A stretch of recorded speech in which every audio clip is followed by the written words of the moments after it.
Сәлем оқушылар, қалдарыңыз қалай? Бүгін біз сіздермен ұбт география 10 сынып бойынша жаңа сабағымызды бастаймыз. Бүгін өтетін тақырыбымыз бұл Еуропа мен Америкадағы геосаяси кеңістік. Және осының ішінде бүгін біз сіздермен қарастырамыз Еуропадағы геосаяси кеңістік, Америкадағы геосаяси кеңістік, ақш-тың геосаясаттағы орны және Латын Америкасында геосаяси жағдай. Кеттік, бастаймыз. Еуропа бұл алуан түрлі табиғат жағдайларымен сипатталатын, халқының құрамы мен діни мәдени ерекшеліктері бар, ғасырлар бойы саяси оқиғалар аренасы болған аймақ. Яғни тарихта қарасаңыздар, көптеген оқиғалар, яғни соғыстар, тағы да басқа тарихи оқиғалар, мәдениет, білім саласы барлығы осы Еуропада орын алған. Осы аймақта. Сондықтан Еуропа бұл геосаясатта да маңызды рөлді атқарады. Бірінші, яғни геосаясаттағы орны Еуропаның бұл интеграциялық үдерістер бойынша сипатталады. Яғни оның ішіне бізде Еуропалық одақ шеңберіндегі ынтымақтастық, яғни Еуропалық одақ деген үлкен одақ бар, сіздер білесіздер. Оның құрамына бірнеше Еуропада мемлекет кіреді, тіптен толығымен десек болады. Және солар бір-бірімен ынтымақтастық түрде қарым-қатынас жасайды. Сосын екінші, кедендік келісімдер, мөлдір шекаралар, яғни осы Еуроодақта мемлекеттердің арасында шекаралармен емін еркін өтіп байланыс жасауға болады. Үшінші, НАТО шеңберіндегі ынтымақтастық, яғни НАТО әскерлері осы Еуропалық одақтағы мемлекеттердің құрамына енгізілген, және сол әскерлер осы аймақтағы қауіпсіздікті қамтамасыз етеді. Екінші, жікшілдік көріністері. Жікшілдік дегеніміз сіздер білесіздер, бұл адамдардың бір-бірінен бөлініп, бір-біріне бір жаулық немесе даулы қарым-қатынаста болуы, яғни жек көрінішті болуы. Яғни батыс еуропалық типтегі жекшілдікке біз мына жақта солтүстік Ирландия, Испаниядағы Баск елі және Франциядағы Корсика аралын жатқызамыз. Шығыс еуропалық типтегі жекшілдік бұл Босния мен Герцеговина, Польша, Украина және Молдова жерлеріндегі осындай қақтығыстарды жатқызсақ болады. Үшінші, лаңкестік көріністері. Батыс Еуропа елдерінде халықаралық лаңкестік әрекеттер осының ішіне кіреді. Және Батыс Еуропа елдеріндегі ішкі қайшылықтардан туындайтын лаңкестік әрекеттер. Лаңкестік әрекет дегеніміз бұл террористік әрекеттер. Және Еуропалық елдердегі дезинтеграция. Дезинтеграция дегеніміз бұл бір одаққа бірікпей, әр мемлекеттің жеке-жеке болып бөлініп кетуі. Оның ішінде, яғни, елдердің Еуропалық одақтан шығу бастамалары және екінші, Еуропалық елдерінің арасындағы саяси экономикалық қайшылықтардың артуы. Мысалға, осы сіздер білесіздер, Британия осыдан бір 2 жыл бұрын осы Еуроодақтың құрамынан шығып кетті, Және ең соңғысы Еуропаның әлемдік саясаттағы орны мен маңызы. Еуропалық елдердегі саяси басқару тәжірибесі осының ішіне кіреді. Және Еуропалық елдерінде халықаралық ұйымдардың штаб пәтерлерінің орналасуы. Еуропа бұл әлемдік геосаясатқа әсер ететін үлкен орталық, себебі осы аймақта әлемдік 7 алпауыт елге кіретін бірнеше ел орналасқан, және де солар әлемдегі инновациялық технологияларды да жасап шығарады, әлемдік тұрғыдан саяси билік жүргізеді, және де көптеген экономикалық саласында әлем бойынша жетекші орындардағы мемлекеттер. Еуропа аймағында жікшілдік көріністері орын алған, жаңа айттық, Жікшілдікті батыс еуропалық және шығыс еуропалық деп екіге бөлетін аймақта. Батыс Еуропаға біз мына аймақтарды кіргіземіз, Германиядан бастап осы жаққа дейінгі. Толығымен Италияда кіріп кетеді. Және шығыс Еуропа. Шығыс Еуропа бізде мына жақта Польша, Чехословакия, Венгрия, Румыния, Болгария, және Украина, Ресейге дейінгі аймақтар кіреді. Осылардың салдарынан күш көрсету, бейбіт демонстрациялар, экстремистік әрекеттер орын алған осы Еуропада. Испанияда Баск елінің экстремистік ETA ұйымы 2011 жылдан бері бейбіт әрекетке көшетінін жариялады. Яғни Баск елі бұл Франция мен Испанияның арасына шекарада орналасқан кішігірім аймақ. Осы жерді Баск елі деп атайды. Осы жердегі аймақ, яғни Испанияның құрамынан тәуелсіздік алып шығу үшін және де өзінің жерлерін бекіту үшін 2011 жылға дейін бірнеше террористік әрекет жасап, осындай қарулы қақтығыстар ұйымдастырған болатын Испанияның жерінде. Сосын солтүстік Ирландияда Ирланд Республикалық армиясы, ИРА, яғни солтүстік Ирландия Британияның құрамынан шығамыз деп, осы аймақта бірнеше рет қарулы қақтығыстар ұйымдастырды, террористік әрекеттерді ұйымдастырды. Және де осы терроризм деген сөз көбінесе осы аймақпен байланыстырылады. Осы аймақта жікшілдік көріністер бар. Және Францияда Корсика ұлт азаттық майданы атты радикалды ұйымдар әлі әрекет етуде. Яғни Корсика дегеніміз мынау жерорта теңізіндегі кішігірім арал. Корсика аралы осы жер. Яғни осы жерде де осындай экстремистік ұйымдар бар. Еуропаның геосаяси кеңістігінде лаңкестік көріністерді байқалады. Яғни бірнеше рет лаңкестік көрініс болды. Еуропалық полиция деректері бойынша 2006 мен 2016 жылдар аралығында Еуропада 3232 лаңкестік оқиғасы тіркелген.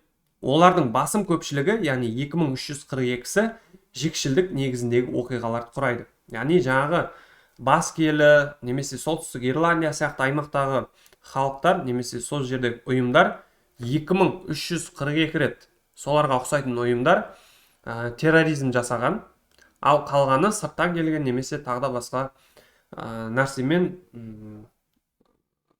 нәрсені көздейтін ұйымдар ұйымдастырған.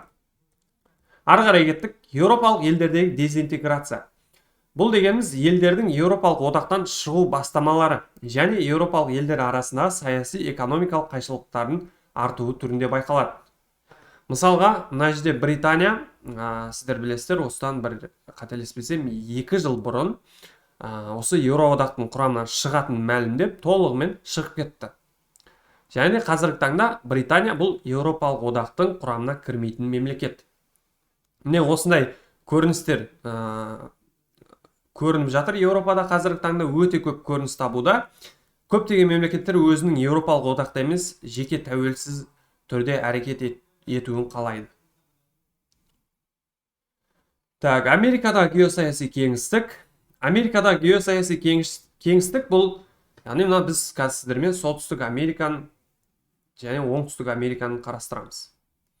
ақш-тың әлемдік саясатта ерекше рөлімен және Канада мен ақш-тың саяси экономикалық әріптестігімен Латын Америкасы мемлекеттерінің ала-құлалығымен сипатталады. Ала-құла дегеніміз бұл әртүрлі деген сөз.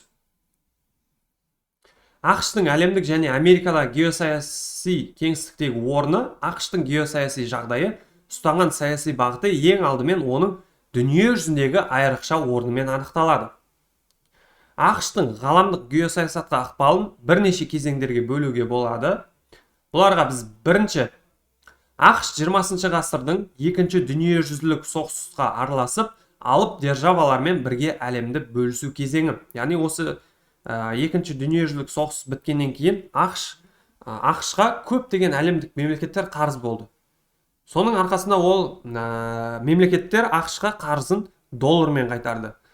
Содан кейін, екінші дүниежүзілік соғыстан кейін, көп елдерде доллар қолданыла бастағаннан кейін, доллар әлемдегі үстем валютаға айналды. Және де ол қазіргі күнге дейін солай.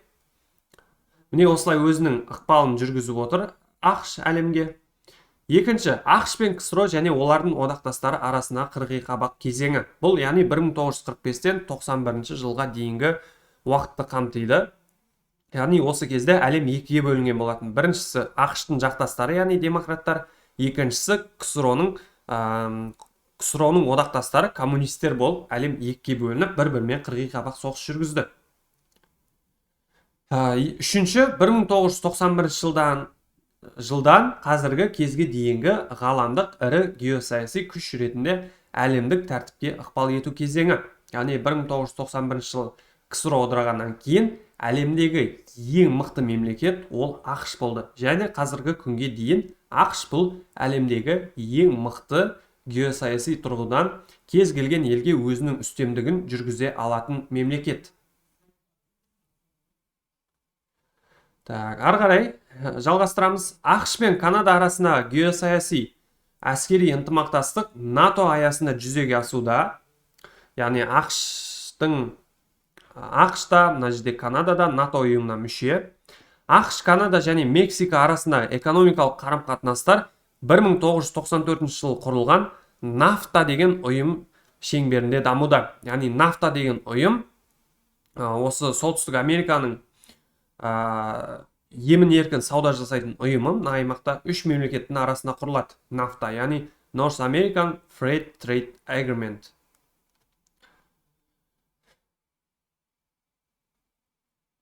Латын Америкасында геосаяси жағдай бұл аймақ елдерінің басқа дүние бөліктерінен шалғайда орналасуына байланысты, яғни ұзақта орналасуына байланысты. Мұндағы жеке елдің дамуына халықаралық жағдайға қарағанда аймақішілік саяси экономикалық ахуалдың әсері мол. Яғни мына Латын Америкасына бүкіл басқа әлемдегі саяси жағдайлар емес, бұлардың өздерінің ішіндегі, яғни осы аймақтағы геосаяси жағдайлар әсер етеді бұл жердегі елдерге. Бұларға бірінші, аймақтың шалғайда орналасуы, Латын Америкасының ерекшелігі. Халықаралық факторларға қарағанда аймақшілік факторлар басым ықпал етеді. Екінші, ақш пен көршілес орны және ақштың өте күшті ықпалы. ақш, сіздер білесіздер, бұл тек бүкіл әлемге ғана емес, бүкіл әлемге және де соның ішінде әсіресе Латын Америкасына өте қатты ықпал жүргізеді. Және де осы Латын Америкасы аймағында ақш ықпалына қарсы күштер пайда болған. Бірақ оларды ақш, сіздер білесіздер, оп-оңай басып тастады. Үшінші, жоғары дамыған елдердің иеліктерін сақталып қалуы. Яғни дамыған елдердің әскери стратегиялық экономикалық мүдделері. Осы Латын Америкасында сіздер білесіздер, ақштың бірнеше территориясы бар, яғни кішігірім территориялар бар, және Француз Гвианасы деген Францияның аймағы бар. Яғни дамыған елдердің бірнеше осындай территориялар қазір күнге дейін Латын Америкасына сақталып отыр. Сондықтан бұл аймақта бірнеше елдің қызығушылықтары тоғысқан. Және көпшілік елдердің дүниежүзілік мұхитқа шыға алуы.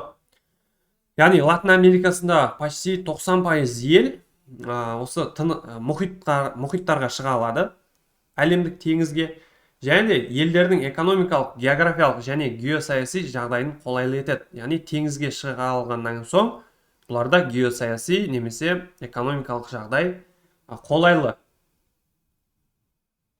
Сосын,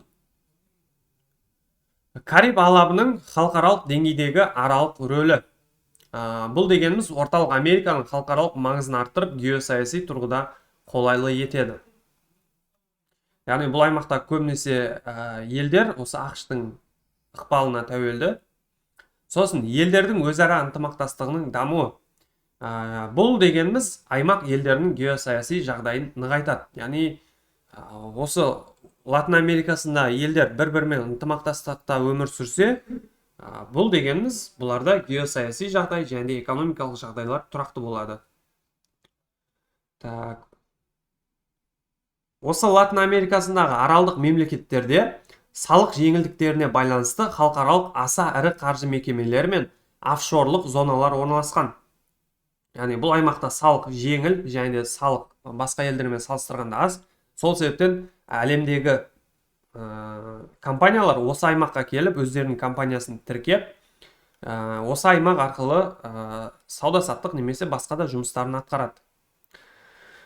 Және де мысалы Кайман аралдарында, Кайман аралдары бұл Ұлыбритания иелігі, 100 000 компания тіркеліп, 500-ге жуық банк орналасқан. Яғни бұл Кайман аралдарының салығы аз және де тағы да басқа жеңілдіктер бар. Сол себептен 100 000-ға жуық компания тіркелген осы Кайман аралдарында. Және де әлемдегі аса ірі 50 банктың 40-қа жуығының осы Кайман аралдарында өздерінің филиалдары бар.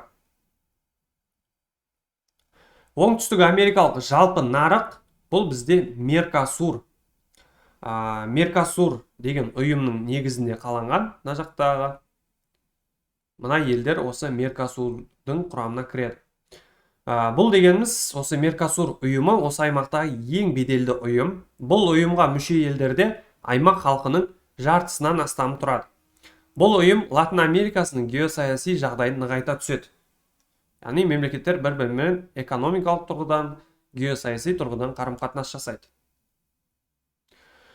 Осымен біздің бүгінгі сабағымыз аяқталды. Сіздерге түсінікті әрі қызықты болды деген ойдамын. Келесі сабақта кездескенше, қош, сау болыңыздар.